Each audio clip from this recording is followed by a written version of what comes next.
Just quieten down, baby. Per capita export value. Libraries. Minister, are you embarrassed by your behavior today? There's a lot of bleeding hearts around. Do you have the fortitude or the gonads to stand up and come across here and say that to me, you son of a bitch? Just watch me. He certainly went too far, Mr. Speaker, when I saw him stick his tongue out. Contemptuous disregard. More than a slab of bacon talking here. The disappointment you also feel is my responsibility. I lost my temper. What is the nature of your thoughts? The word was FART.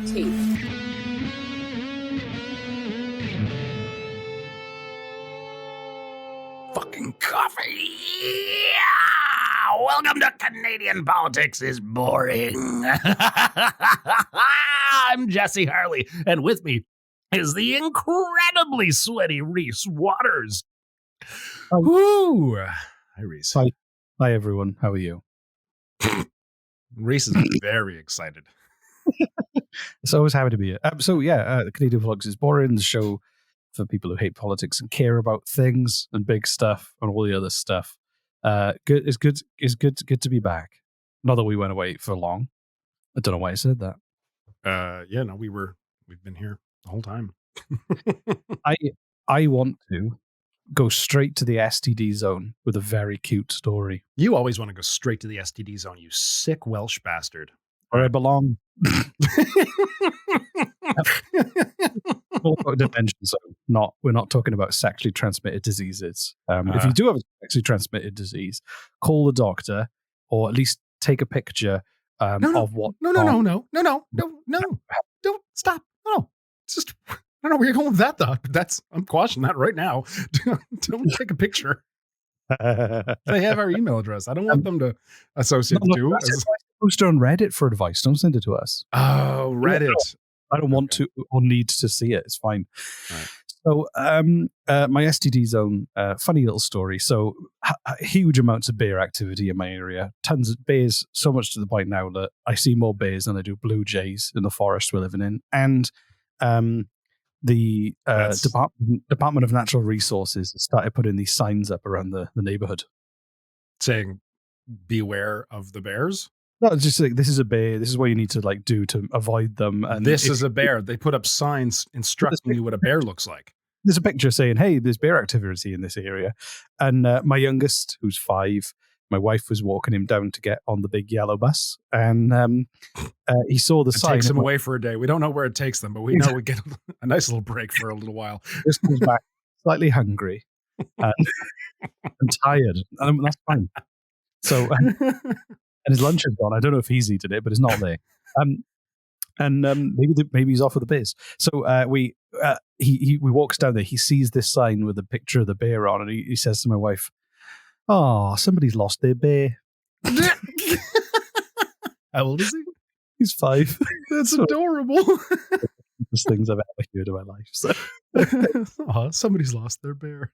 Have you seen my bear? Yeah, exactly. So it was. That was fun. And then so that was it. And the other I had another thing to say.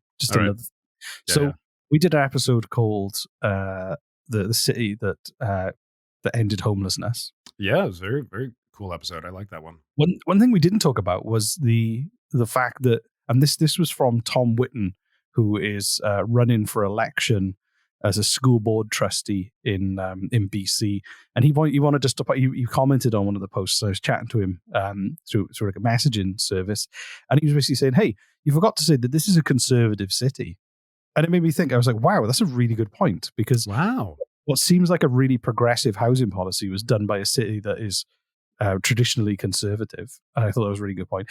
And then it made me go, "Well." Well, I can see the conservative move behind that, though, which is like, let's get them back to work. And also it saves money. So right, yeah. My point is, if the conservative cities can do that, then the more liberal and NDP cities have no excuse not to implement the housing policy. I totally agree. Yeah, that's amazing. That's a good point. Yeah. That's a very good point. So I just think, it was not it was not something I even thought about looking into, just because we don't do our research properly on this show.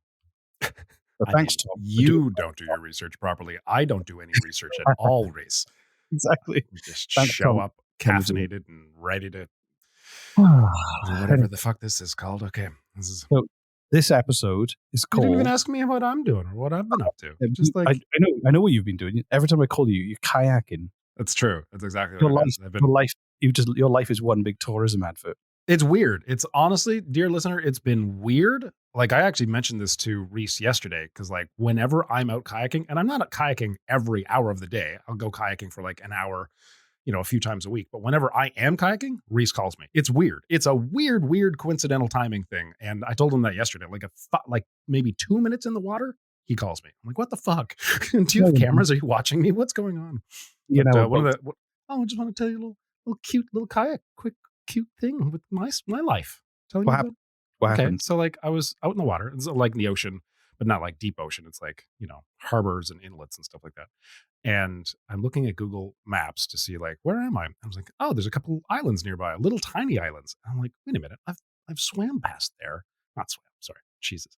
Kayaked past there before. There was nothing. And I was like, oh my God, are these sunken islands? And I went by and they were. And then just last week, the tide was really low. I'm like, I got to go to these fucking islands. And I went there and suddenly, and lo and behold, these islands appeared. And I actually was able to get out of the kayak and walk around on them and grab a little rock and like take videos of the gulls and stuff like that. It was really neat. Anyway, what did you call the islands? Oh, we had a name for them too. What did you call them? I forget. For fuck's sake. The something islands. That's clever. It was the disappearing islands. It wasn't the you know what? It'll come to me halfway through and I'll just scream it in the middle of the episode. That's how my brain works. Okay. Well, there we go. Should we talk? It wasn't funny, not a funny story, not a bear story, but just like, whimsy. It was just oozing with whimsy. Oozing with whimsy. That's, you know what? That's going on my resume. Thank you. Oozing with whimsy. That's the only thing I'm putting on my resume. Yeah. You may need a danger wet floor sign. Jesus. All right. What do you got for us today? What are you teaching us? This was called Who Owns Canada. So I got a question for you. Who do you think owns the majority of Canada? I have some dirty thoughts that I am suppressing right now. I'm not gonna about land, not getting suckered into that little corner. I don't know who owns Canada. Well, I guess now the king, now that the queen has passed. I guess I'm talking specifically about the land, like land that we all live on and buy for homes and a kind of the Hudson's Bay Company. They used to do, but they used to, yeah. Currently, I don't think isn't it just? I don't think it would be a person. My guess would be it wouldn't be a person. It'd be like an organization, and that organization would be the government. So like, but the government changes. So like, well, that's I don't know.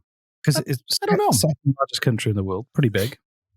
And we say that like we're proud of it. Like 90% of it is tundra. Okay, like it's just land nobody wants. So 6% of the Earth's surface is Canada, and that includes the ocean. So it's a big chunk. Oh, that is a big chunk. Wow. Yeah. All right, who owns it? 89% of Canada's land is owned by the Crown. That's what I just said. I said the king. Yeah. So I got it right. I got it fucking right. Episode over. Done. Jesse finally got something right. Okay. But it's really interesting. That means that only 11% of Canada is privately owned. That is interesting. Especially when there's a housing crisis and the cost of housing is so expensive, and homes you can buy and places you can developers can develop. So because I guessed it right, are we ending this episode early? Can we just go we'll just go home. Go with pie. Yeah, okay. Thanks everybody for listening to Canadian Politics is Boring. I finally got one right. No, but this is but in Canada, Crown land is designated as a territorial area belonging to the Canadian Crown, and it's basically either run by the federal government or the provincial governments on behalf of the royal family or the king, essentially. This isn't going to be an interesting episode, is it? Or a crazy episode? This is just going to be like a slightly interesting, somewhat educational episode that you try to sneak in now and then. I find it baffling. It's one of those things that I'm like, this blows my mind, because essentially, like, this huge, vast country, and 11% of it is left for everyone to kind of like, hey, let's build increasingly expensive condos on that 11%. I don't understand. What? So- So okay, what? All right. I guess we're having an episode after all. Yeah, we are. I'm not done yet. I'm not done. So the thing is that I was trying to understand exactly what Crown Land is, and it's very old in terms of like the rules and stuff. So Crown Land is the equivalent of an entailed estate that passes with the monarchy and cannot be alienated from it. Thus, per constitutional convention, these lands cannot be unilaterally sold by the monarch, instead passing on to the next king or queen unless the sovereign is advised otherwise by relevant ministers of the crown. So basically it means that Prince Charles now owns, in theory, 89% of Canada. Wait, is this the northern part that nobody wants? No, Except this for is the Inuit. everywhere. We love No, you, if you're listening. no, this is not just the northern part. I mean, most of that land is in the north, but there's huge chunks of all the provinces everybody else lives in too. That nobody can buy or sell And he's develop on? technically not allowed to sell it either. So hold on. Are you saying that there are chunks of land in our metropolitan cities that no one is allowed to develop anything on because the monarch owns it? The Monarch, the patriarch. I don't know what's it called. What's it called now? What did you call it? Monarch. Royal. The what? Monarch. Isn't the monarch because we had a queen though? No, monarch is just a term. It's a non-gender specific term for whoever's in charge. Oh.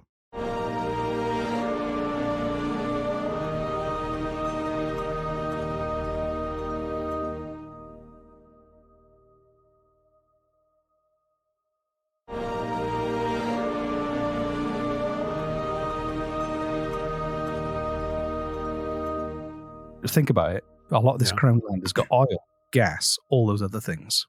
Hold on. I just want to go back to my original question though. So like, are you saying that there are chunks of land throughout each of our metropolitan cities that no one in those cities is allowed to develop, buy, or sell on? It's just like whatever the crown wants to do with it? Typically, the cities grow and then bump up against Crown Land on the outskirts, yeah. So, like, literally no one is allowed, like, if I'm driving around, look at all the millions of dollars I have in my Lamborghini. Oh, look at this piece of land next to, inside of Halifax or close to Halifax. I'm going to buy this land. And then suddenly, like, a helicopter with, royal troops come down with shotguns and like, you're not allowed buying this land, sir. And I'm like, okie dokie. And I get back in my car and I drive away. You can, but it is really complicated. And there's a lot of admin. It's very bureaucratic.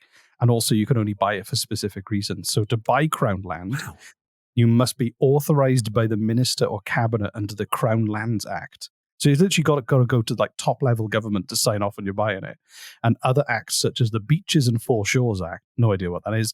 Nova Scotia's sale of Crown Land policy in this province sets out specifically how you can buy Crown Land. And it says Crown Land may be sold to a municipality, agency, non-profit group, or community organization when a public benefit can be demonstrated to support or promote economic activity when all other reasonable alternatives have been canvassed by the applicant to alleviate undue hardship on or in extenuating circumstances when it's to the best interests of the province. So basically, it just means that.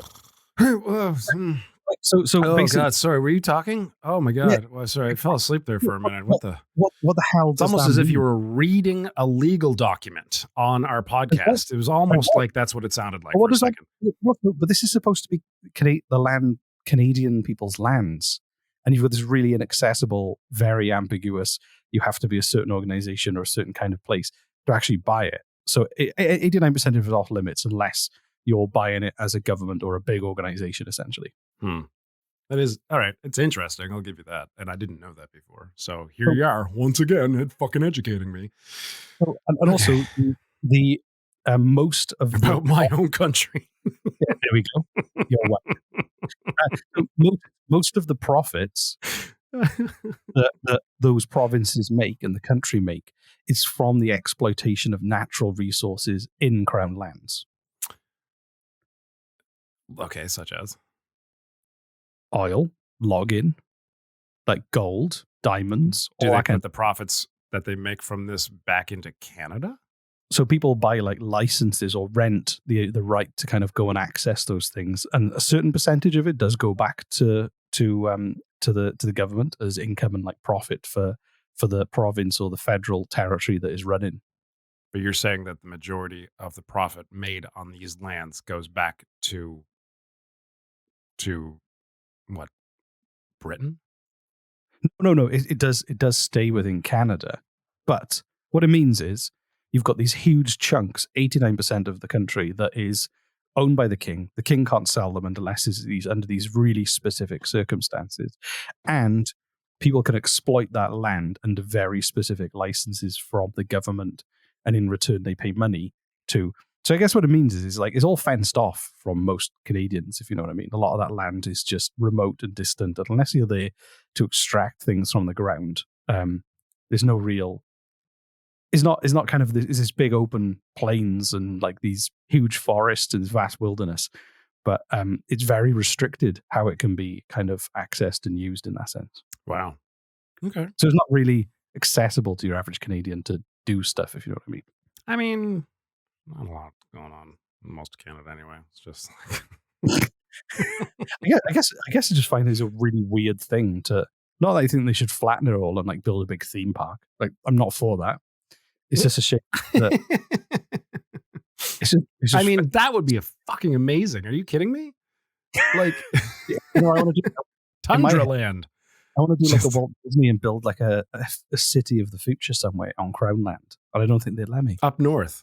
Yeah. Yeah. Just, why not build the city of the future? Come on, kids, let's go to Tundra Land. 18 hours in the car to get there. And when we get there, there's a churro stand. There's a tiny little roller coaster that goes around a moose that's very tired. And 1,500 miles of dark, dank, wet, flat land with nothing growing. Yay! So, let's do a foot race. But the thing that blows my mind about it is that you're just going to skip over that. You don't want to join in. You don't want to say how much you want to go to Tundra Land. Come on. I do want to go to because the thing. You want to take your kids to Tundra Land? The thing that blows my mind about Epcot is that it wasn't supposed to be a theme park. Walt Disney wanted to build the city of the future from scratch, where how people traveled and lived was completely changed with this big visionary thing, and then he died, and they just turned it into a theme park. Oh, hold on. They turned it into a theme park after he died? He started making Epcot, which was him trying to reimagine how cities should be built and run, which was supposed to be his big achievement. He wanted to build like a utopia for people to live in. And then, shortly after they started, he died, and then they just turned it into like a theme park instead. Wow. That's fucking capitalism for you. How can we make more money from this? Yeah. I know. Do you know what? We could build the city of the future, or we could sell overpriced ice cream. Right? Jesus Christ. But what I'm saying I is, hate this planet so much. Imagine if you wanted to build an Epcot somewhere up north, or somewhere on Crown. There's tons of Crown land everywhere. No one would go. It's free. Do you have any idea how cold it is up there? It's just, come on. You have a big glass dome, so it's like a giant hot snow globe. Okay. I mean, sure. I'm saying is that would be hard to achieve under the current setup. That's my point. Okay. Anyway, right. British Columbia has got the most. 94% of British Columbia is Crown land. 94% of British Columbia is Crown land. Yeah. Jesus, are you serious? Yep. Holy shit! What is the Crown doing with it? I guess they probably it's just there. I think it's just there. It's from what I can tell. I mean, they're extracting things, they're building pipelines, that kind of stuff. So 95%. You should really be a university professor, Rhys. I'm just saying, just like you've missed your calling here, buddy. I'm the Jesus of statistics. So that's what I call you. Yes. I never run out of them. I had this basket. They thought I only had 2 or 3 statistics, and I just kept making them up. It was great. And 95% of Newfoundland, Labrador, provincial land. Wow. 48%, probably the center, right? Like nothing happens at the center. Exactly.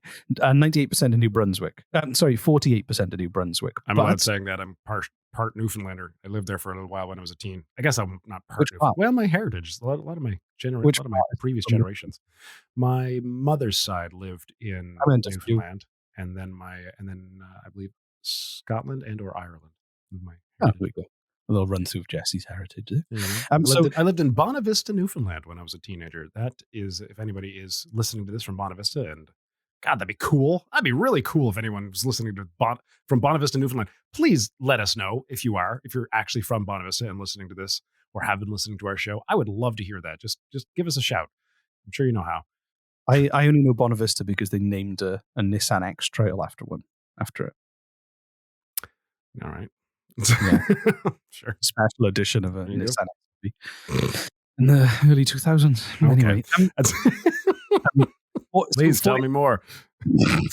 48% of New Brunswick's territory is Crown land, but the Wallastock territory, the First Nations community, which follows the St. John River, are suing New Brunswick and Canada for a title claim to half of the province of New Brunswick. So, wow, good luck with that. Although Wallastock Key Nation is 6 communities, as they're collectively known, is seeking compensation seeking compensation to get their own land back, and it basically it would resolve login disputes, and it's really complicated. It's all to do with how this treaty was signed, and basically says that anything from the St. John River was to do with their land and should have been their territory. And it's interesting though, because like if they're saying, hey, the treaty said this should be our land, it shouldn't be specifically Crown land. And there was this whole scare campaign basically saying that if they won this court case, everyone who owned a house or a property in that territory would have to be evicted, which wasn't true because it was a scare tactic. I'm guessing it was a scare tactic. Technically, it would just mean that your home, you would still own your home and land. It's just is a piece of paper that says, and it's on this territory, not Crown land. Yeah, I as much as it might be a noble cause or pursuit, there's just no fucking way it's going to happen. It's not like, I know, but I mean, they're following the paperwork, so it could happen. It would just mean that it wouldn't really change everything. It wouldn't kick everybody off or like ban login or anything like that. It just means you'd have to get their permission rather than the Crown's permission. Right. Okay. So, yeah, that's interesting. That's interesting. And how much is 29% of Nova Scotia Crown land? How much? 20%? 29. 29? That's pretty big. 95% of Manitoba. Jesus. What? I know. How much of that is like Winnipeg? I guess Winnipeg is the other 5. That's what I was thinking. Yeah. Oh no, you need to split 1% for like, I don't know, like an out of town shop in Complex, maybe. 1% is just a big mall. The other 4% is Ontario. Have a guess at Ontario. What percentage of Ontario, considering most Canadians live there? I'm gonna say 87%. Exactly right. Are you serious? Oh, no fucking way. Wow. Seriously? Yeah. Wow. All right. Finally, our minds are becoming one, Rhys. Quebec is 92%. And wow. Storming ahead, not often considered an innovator, Prince Edward Island is 88% is privately held. So only 12% of Prince Edward Island is Crown land. Wow. Well, that's neat. Way to go, fucking PEI. Yeah. Nobody saw that coming. I know. I don't know why I'm excited about this. This is really... Yeah. Obviously, those provincial territories are administered by provinces, and the federal Crown land tends to be the territories up north. So I just think it's interesting that it's like huge chunks of the country kind of locked down in that sense. Yeah. This is an interesting episode, but it's not fucking blowing my mind here, Rhys. You know what? I let these slip through the cracks now and then. That's fine. It's okay. We gotta say that, you I know you like boring shit like this, and that's fine. Don't like boring shit. You love boring shit. Don't like boring shit. Next episode, though, I want you to really pull out the fucking all the stops. Yeah, okay. Let me ask you a question. Did you learn something? Yeah, it's not the point of the show. Next question. Did you go, oh? Thank God, you no. Did. I heard you go, oh. I guess I did now. There you go. Yeah, there we go. You did. Check. I think this was a great episode. And we've learned so much, not just about the topic, but about each other.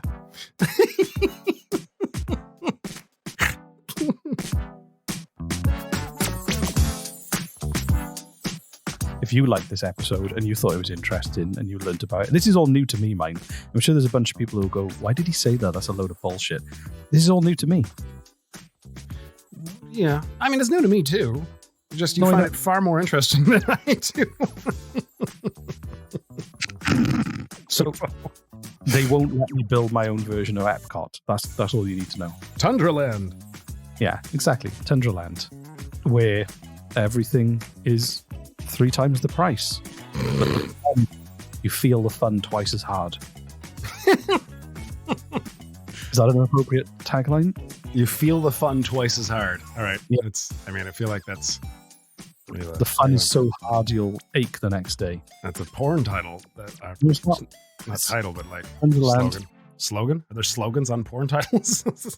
I don't know. Depends how the marketing is. All right, we're going to do a ghost story or what? It's October, right in the middle of October. You keep forgetting. What is the ghost story? Well, I got one. You're gonna. I tell you what. Do you want to read it and I'll mix it and I'll put it in properly? It's the one from Paul Schrag. This is a wonderful horror story by Paul Schrag, who sent it to us by email. Gary Logan and his friends considered themselves to be outdoorsmen and adventurers. They had traversed the West Coast Trail both ways. They had scaled the Chief and had climbed the Black Tusk. They were true BC wild boys, as they liked to claim. That is why it wasn't any concern for them to go hiking through the Joffrey Lake Provincial Park in November. Sure, it would be cold and wet, but the legends of long-forgotten gold mines and ghosts was more than enough to tempt the group. That was why Gary found himself standing in the parking lot with a backpack on his back, ready to trek into the forest with his 3 best friends. Adventure awaited in front of them, so they set off.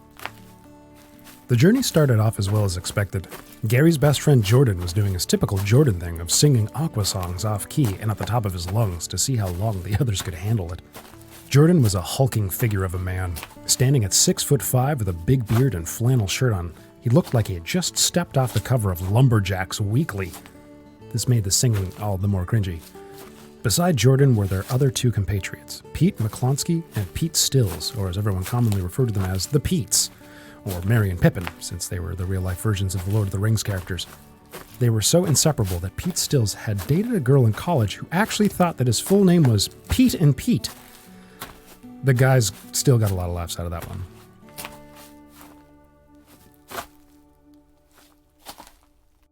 As the group traveled, they started talking about the legend of the old mines. Legend had it that right after the Alaska gold rush died off, one of the prospectors was making his way to San Francisco to try to find a new vein when he stopped in the area. He had decided to check the shores of some of the local lakes and found gold by Joffrey Lake and decided to see what he could find instead of continuing on. He found a cave system in the forest near the lake that had a rich vein of gold running in it. As the prospector got all set up and had started pulling gold out of the mine, he realized that this was the vein of all veins. He was pulling out gold as if it was simple rock. Before he could get it out of his mine, there was an earthquake and the roof collapsed. The man was trapped with unimaginable wealth and no way to escape. No one had ever heard from him again. Legend had it that the mine was still there and the gold was just waiting for someone to come and claim it. But the group didn't really believe that story was actually real. It was just something cooked up by the locals to get tourists to come and check out the area.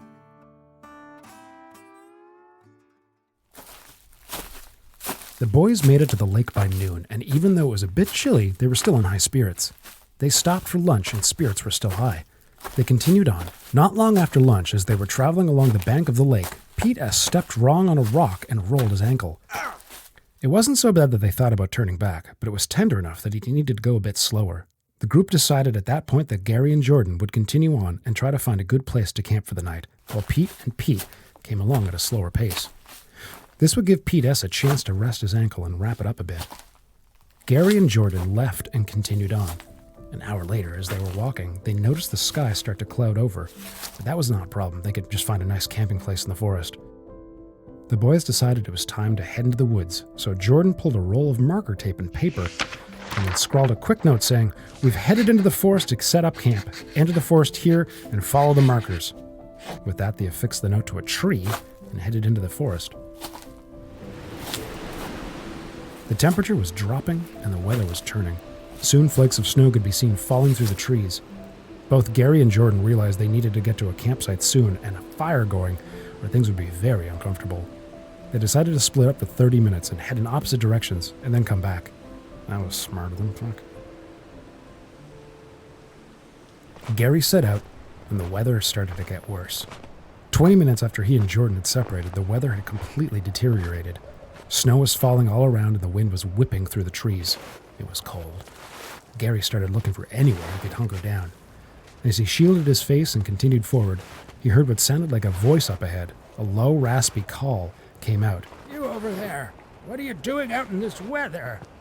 Gary turned to see an old man with a scraggly beard and a mop of white hair covered by an old hat. The old man signaled for Gary to follow him, so Gary followed. A few minutes of following the old man, and Gary was at the entrance to a cave. Gary entered at the urging of the old man. "What were you doing out there in such awful weather there? You could catch your death if you're not careful," the old man said. My friends and I were hiking in the area and separated to find a good place to hunker down and set up camp. "Thank you for helping me out and bringing me in," Gary offered. He looked around and the cave didn't seem like a cave, more like a huntsman's nook. There was an old table with 3 chairs, a fire pit, and even some makeshift shelves. In the back, he could see a bedding area. Beyond, he could see darkness. "Name's Jedediah Talbot. Most people call me Jed.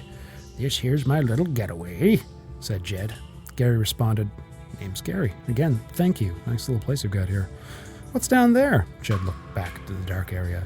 "Oh, that's the tunnel. I won't go down there. Not safe anymore, but feel free to explore all you want. Doesn't look like the weather is going to be changing anytime soon. I just hope your friends were able to find a place to shelter. The weather came up quick." With those words, Gary's mind snapped back to his friends. He started to make for the mouth of the cave. I need to go out there and get my friends." Jed stopped him. "No sense in you, boy. You head out there now where the wind and snow are blowing like that, and all you will accomplish is getting lost and most likely dead from exposure. Give it some time and let the worst of it pass, and then we'll head out together to find them." Gary thought for a moment and realized Jed was right. He deflated, and there was nothing he could do but wait for the worst of the weather to pass.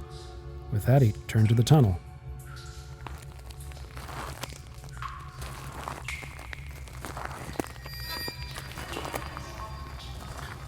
"Well, if I guess I'm stuck in here, might as well see what's down there then," Gary said as he reached into his bag and pulled out a headlamp. He affixed the lamp and headed down the tunnel. The tunnel was wide and rather well formed. It was more of a shaft than a tunnel. As Gary traveled, he noticed there were notches in the wall that could be used for a lamp. Was this the old mine from legend? Gary thought to himself. As he rounded the next bend in the tunnel, everything went white.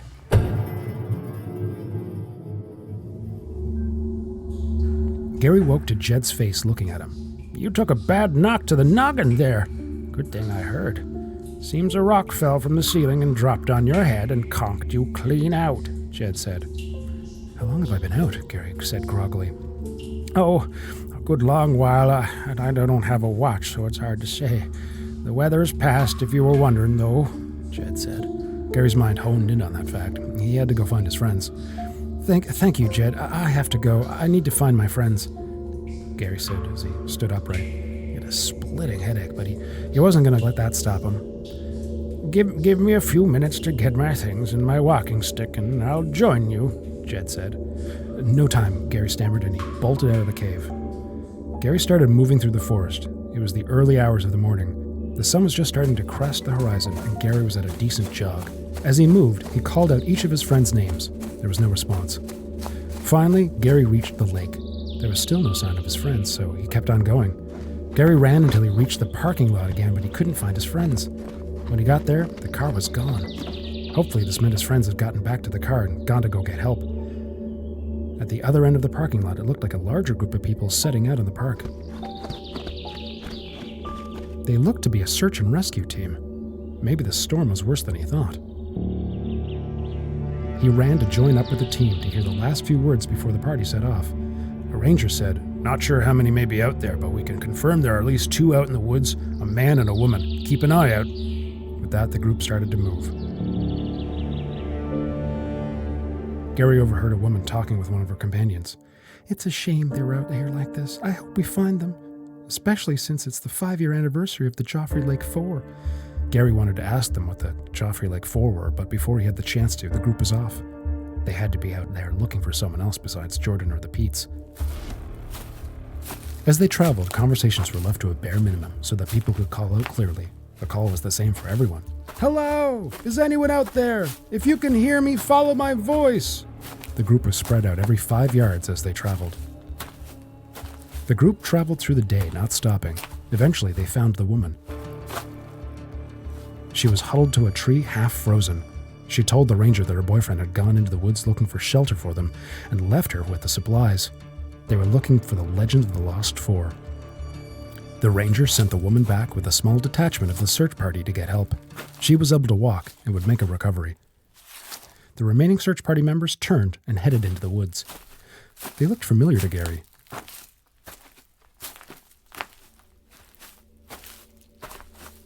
As the party fanned out and continued searching, the forest became a cold and forbidding place. Eventually they came to the mouth of Jed's cave, but it looked different. It was dark, and Jed was not around. The ranger looked in and spoke. "I need to check this out. This is really the only real shelter in the area here, I guess." Gary and 3 others followed the ranger in. Instantly, Gary saw that the cave was different. What used to be a seemingly comfy huntsman's cave was now cold and desolate. The table and chairs were little more than broken pieces of wood, and everything else was near disintegrated. The ranger spotted the tunnel and started making his way down. Gary followed. As they went, the entire group was silent. After a short time, the group came to a bend and turned. There, in the middle of the tunnel, were 2 small piles of rocks, which seemed to have fallen from the roof.